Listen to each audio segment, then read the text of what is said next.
Plastic pollution, a modern dilemma with a lasting impact. Join me as we explore the sea of solutions to tackle this ocean-sized problem. In short, let's discover the ripple effect of our individual actions in shaping a cleaner, greener future for our planet. But where do plastics come from? Plastics are derived from petrochemicals, which originate as fossil fuels that undergo complex processes. Monomers, such as ethylene and propylene, undergo polymerization in order to become polymers or plastics as the end product. Looking back through the years, commercial production of plastics started around the mid 20th century when technologies were invented to transform petrochemicals into versatile and durable materials. For 2023 alone, the world produces approximately 500 million tons of plastic. In terms of application, a significant portion was used as packaging materials by Europeans. These include films, bottles, flexible packaging, sacks, and liners. Plastics are also employed in construction, automobiles, electronics, household, and agriculture, among others. Now that we understand its applications, the question arises, how is it being disposed of? According to data from Plastics Europe, out of the 9.2 billion tons of plastics produced from 1950 to 2017, 5 billion tons were turned into waste. Locally, chunk of this waste ends up in rivers, ultimately flowing to the oceans. Surprisingly, one of the most well-known rivers in the metro, the Pasig River, stands out as a major contributor to plastic pollution in the oceans, accounting for 6.43% of the global total. See the outcome of these plastics in our oceans? Marine animals suffer. In the picture, a piece of straw entered the turtle's nose, and I am deeply saddened by how painful it is for it to endure. This heartbreaking reality emphasizes the urgent need for us to protect our oceans. Not just oceans or any bodies of water, plastic also pollutes wildlife. In the picture photographed in 2020, a herd of wild elephants consumes trash in eastern Sri Lanka.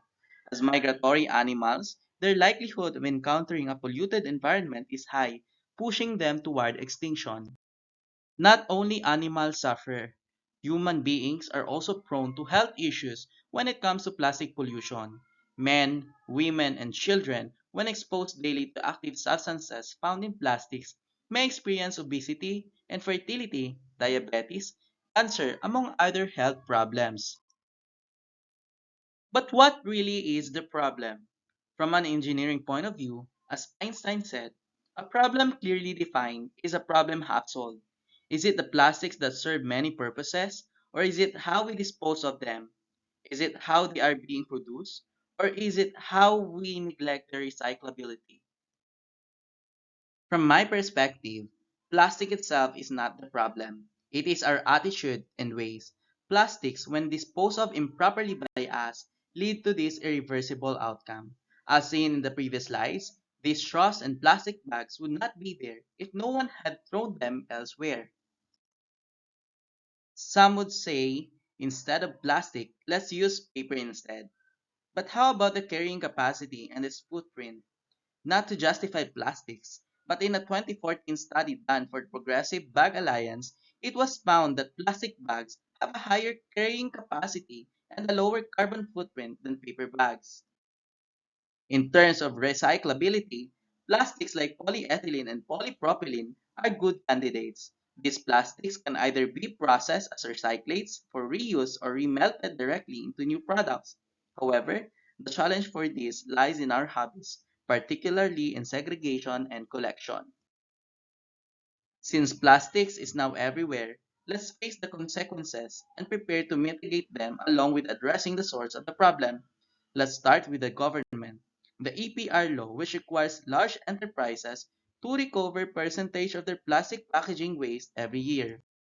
Aside from enterprises' participation in the EPR law, there's an emerging trend of incorporating bioadditives in plastic packaging. These are known as bioplastics, materials with properties similar to conventional plastics but that degrade in environmental conditions. Influencers, bloggers, NGOs, and small companies also play a vital role in this fight.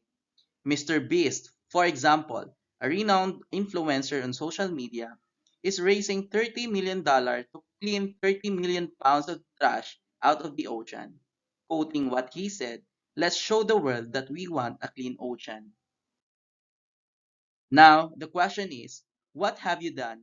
What is your contribution? In your simple choices, you can have a lasting impact. By merely choosing not to use single-use plastics such as straws and utensils, you help mitigate the production of plastic waste. It is always better to do something than to wait for perfection. What can we learn from the poem? The starfish story is that we all have the opportunity to contribute to positive change. Often, we may wonder, how much of a difference can I really make? And when is the best way to start? It is always now. It is always better late than never. Let's not wait for it to overturn us all. While we have the power to overturn it, let's seize it. Because our small actions, when combined, create a positive effect that can lead to a meaningful change. Let's all work towards a zero plastic waste future. Let's strive to create a world where our grandchildren can still experience the beauty, serenity, peace, and tranquility that nature offers us. Let them savor it. It's not yet the end. We have the power.